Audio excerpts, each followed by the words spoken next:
आम्हाला सगळी माहिती दिली. मी तुम्हाला फक्त एक आठवण करून देऊ इच्छितो.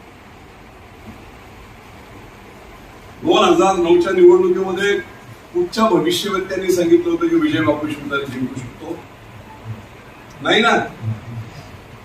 अगदी प्रवेशाला आपण मुंबईला गेलो तेव्हापासून जी सुरुवात झाली ती निवडणूक जिंकून रिझल्ट लागेपर्यंत 22 ऑक्टोबर पर्यंत प्रचंड लढाई, उत्साह जो त्यावेळेस होता आणि ती आपण ही निवडणूक जिंकली. मी तुम्हाला सांगतो आजचं हे चित्र पाहून आणि गावोगावी फिरतोय 100% विजय